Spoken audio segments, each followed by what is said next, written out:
라디오 소설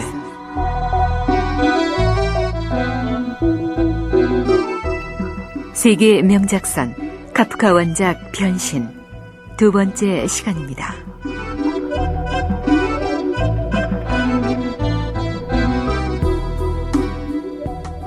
지난 이야기. 외판 사원인 그레고리 전자는 어느 날 잠에서 깨어났을 때 자신이 한 마리 흉측한 벌레로 변해 있음을 발견했다. 그날 그는 새벽 5시에 기차를 타고 출장을 가도록 되어 있었다. 어찌된 일인지 자명정 소리를 듣지 못하고 잠에 빠져 있었다. 다음 기차는 7시에 있었다. 그 기차를 타려면 서둘러야 할 텐데 그의 몸은 잘 움직이지도 않았다. 지배인이 그를 찾아왔다. 그는 그레고르와 만나고 싶어 하지만 변신한 그레고르는 문을 열어주지 못한다.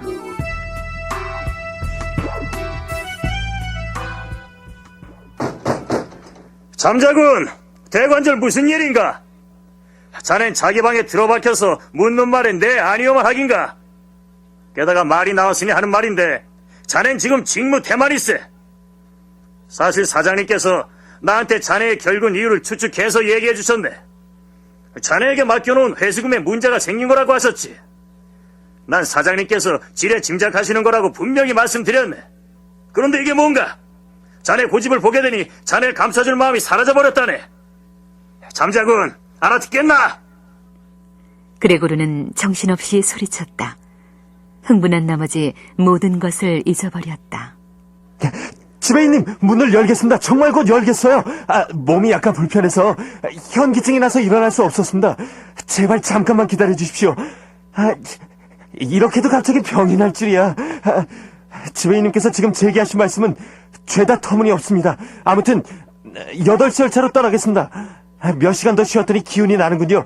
제발 먼저 가주십시오. 저도 곧 일을 하러 가겠습니다. 그러니 제발 사장님께 잘 말씀드려 주십시오.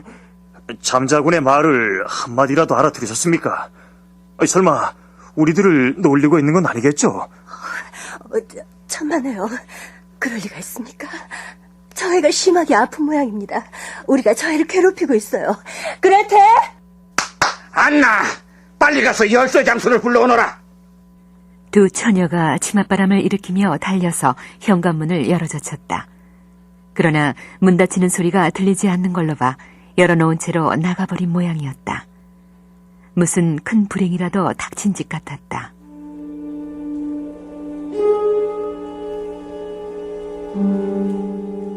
그레고르는 훨씬 침착해졌다. 그에게는 귀가 익숙해진 때문인지 충분히 똑똑하게, 이전보다 더 똑똑하게 들리는데도 사람들이 그의 말을 알아듣지 못했다. 하지만 이제 사람들이 그가 어딘가 정상이 아니라고 믿고 그를 도와줄 태세였다. 그런 최초의 조치가 취해진 데 대한 확신과 신뢰감으로 그는 기분이 좋아졌다. 결정적인 얘기를 나눠야 할 때가 다가오는 만큼 그는 될 수 있는 한 분명한 목소리로 말하기 위해 헛기침을 하면서 자신의 기침소리가 다르게 들릴지 몰라 소리를 죽이려고 애썼다. 그 사이 옆방은 아주 조용해졌다.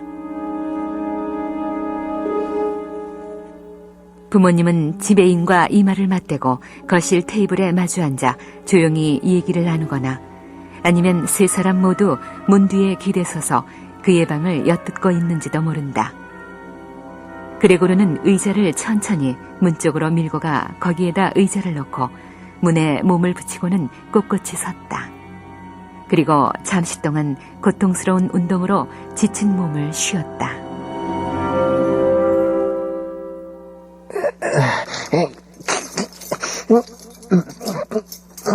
그레고르는 입으로 열쇠 구멍에 꽂힌 열쇠를 돌려보았다. 유감스럽게도 이빨이라 할 만한 것이 없는 것 같았다. 무엇으로 열쇠를 돌린단 말인가.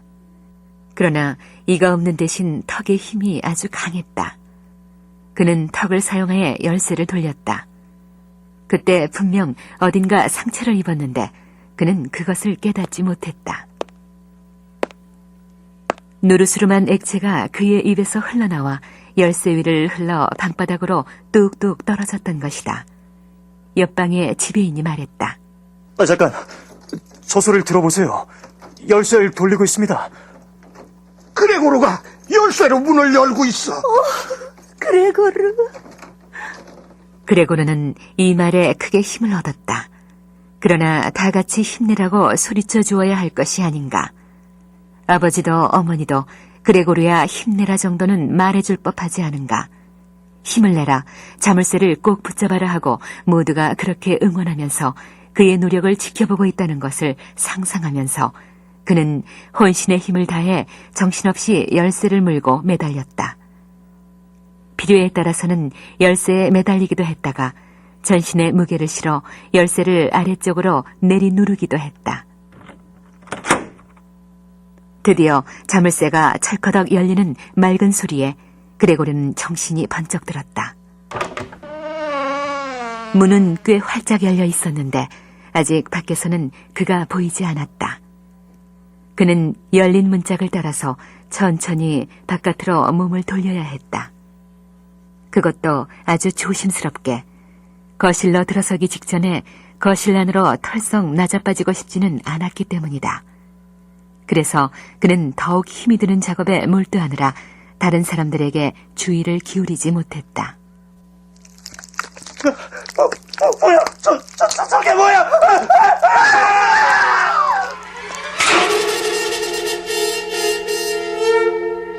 문에 가장 가까이 서 있었던 지배인이 벌어진 입에다 손을 갖다 대고는 보이지 않는 균일하게 꾸준히 작용하는 어떤 힘이 그를 몰아내기라도 하듯이 천천히 뒷걸음질 쳐가는 모습도 보였다.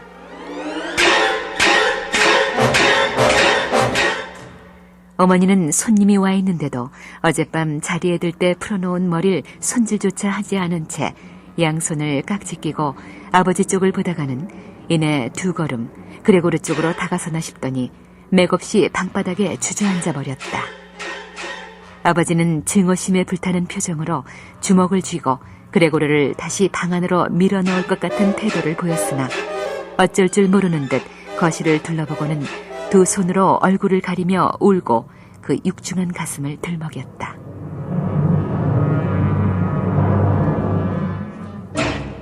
그레고르는 거실 안으로 들어서지는 않고 닫혀져 있는 문 안쪽에 기대서 있었기 때문에 몸의 절반과 비스듬히 기울인 머리만이 보일 뿐이었다. 그는 비스듬히 기울인 그 머리로 다른 사람들 쪽을 물끄러미 건너다 보았다.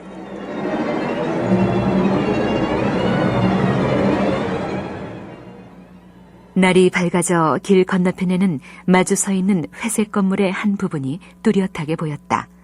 그 건물은 병원이었다. 비는 아직도 내리고 있었는데 눈에 보일 만큼 굵직한 빗방울이 후두두 땅 위에 떨어지고 있었다. 아침 식탁 위에는 식기들이 너저분하게 놓여 있었다. 바로 맞은편 벽엔 그레고르의 군대 시절 사진이 걸려 있었다. 육군 소위 차림의 그가 손으로는 대검을 잡고 근심 없이 웃으며 이것을 바라보는 사람으로 하여금 절로 당당한 자태와 제복의 경의를 표하게 만들었다.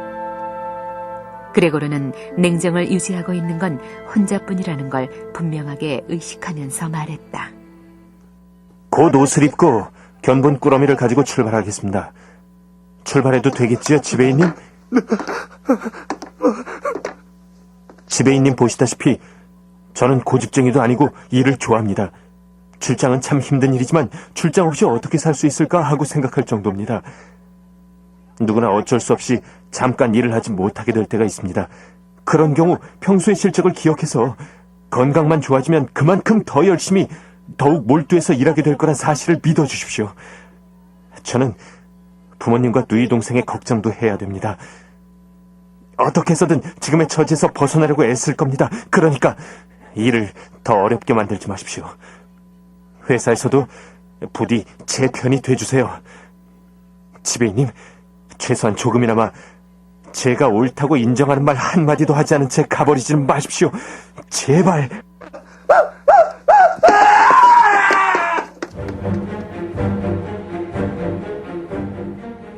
지배인은 그레고르가 첫마디를 꺼낼 때부터 몸을 옆으로 비켜 입술을 내민 채 벌벌 떨면서 어깨 너머로 그레고르를 돌아봤다. 그리고 그레고르가 얘기하고 있는 동안에도 그에게서 눈을 떼지 않은 채 출입구를 향해서 슬금슬금 걸어갔다. 마치 이 방을 나가면 안 된다는 금종령이라도 내려진 것처럼. 최후에 그가 한쪽 발을 거실에서 빼내는 번개 같은 빠른 동작은 마치 발 뒤꿈치에 화상이라도 입은 것 같은 황황한 모습이었다. 그는 계단 쪽을 향해 힘껏 오른쪽 팔을 뻗었다. 마치 그곳에 초지상적인 구원의 손길이라도 기다리는 것처럼. 회사에서 자신의 위치를 위태롭게 하지 않으려면 지배인을 이대로 돌려보내서는 안 된다는 것을 그레고르는 잘 알고 있었다. 부모님은 이 회사에서 근무하면 그레고르의 일생이 편할 거라는 확신을 가져온 데다 지금 눈앞에 닥친 근심 때문에 장래를 걱정할 여유가 전혀 없었던 것이다.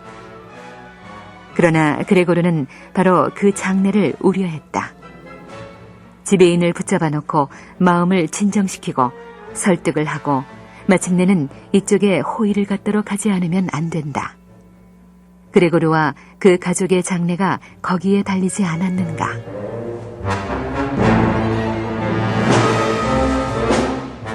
누이 동생이라도 여기 있었더라면. 그녀는 영리했다.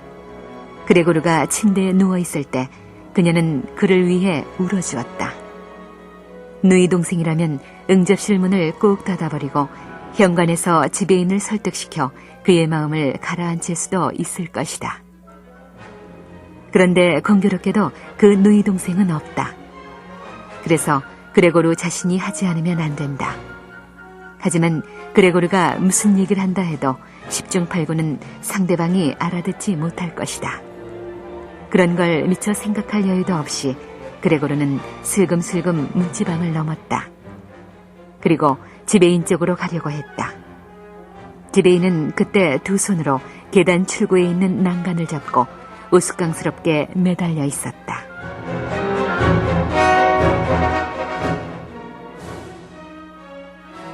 그레고르는 몸을 의지할 것을 찾아 허우적거렸다. 그는 작은 비명을 지르며 숱한 발들과 함께 넘어지고 말았다.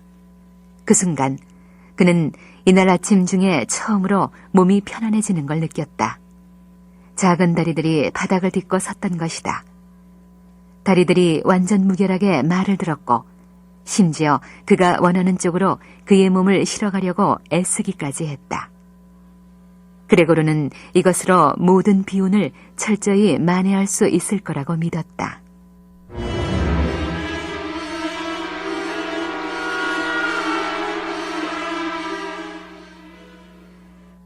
어머니가 주저앉아 있는 마룻바닥 바로 옆에서 움직이고 싶은 걸 꾹 참으며 몸을 흔들며 엎드려 있는 그 순간 아주 넋을 잃고 있는 것 같던 어머니가 느닷없이 팔을 쭉 뻗치고 10손가락을 활짝 펼친 채 펄쩍 뛰어오르며 소리쳤다. 사람 살려요! 맙소사, 사람 살려요! 사람 살려요! 어머니! 어머니는 식탁 위에 아침 식사가 준비되어 있는 것도 있고 황급히 식탁 위에 올라앉았는데 그 바람에 커다란 주전자에서 커피가 다 쏟아지는 걸 알아차릴 정신조차 없는 것 같았다. 그 순간 지배인에 대한 생각은 그의 뇌리를 떠나 있었다.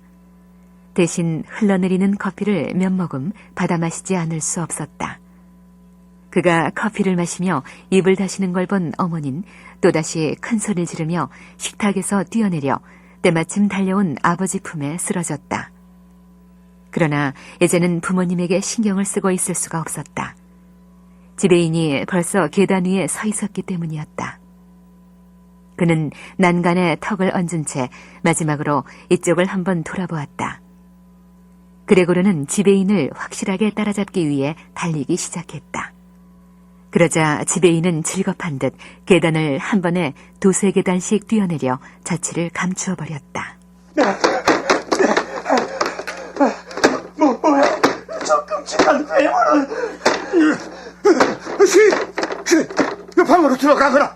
내 방으로 들어가. 이젠 도저히 참을 수가 없어.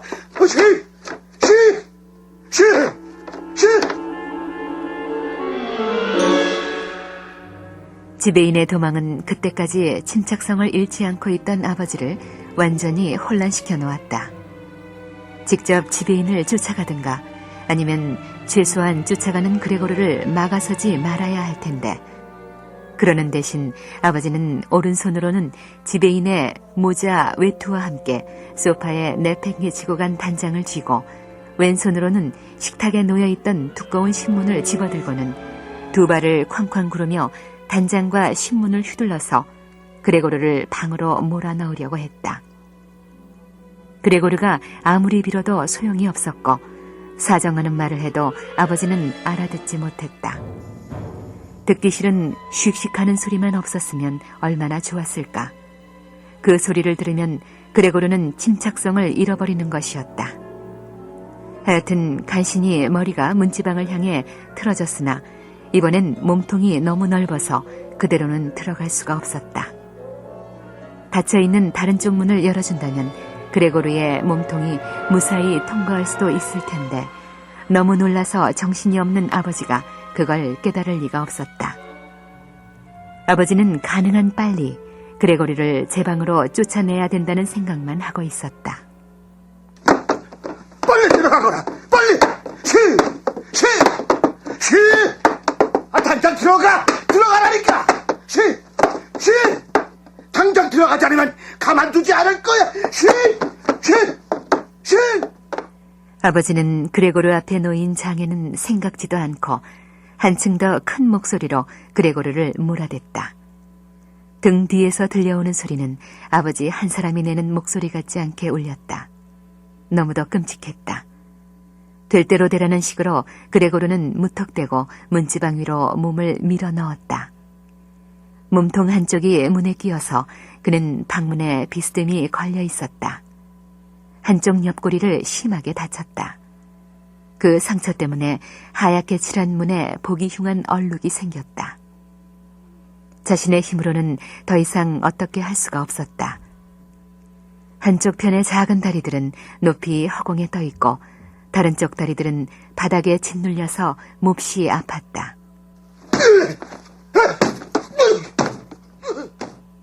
그때 아버지가 지금으로서는 그게 해결책이라는 듯 뒤에서 세찬 발길질을 했고, 그는 피투성이가 되어 자신의 방 안 멀리 날아들어갔다. 아버지가 단장으로 쳐서 문을 닫자 마침내 주위가 조용해졌다.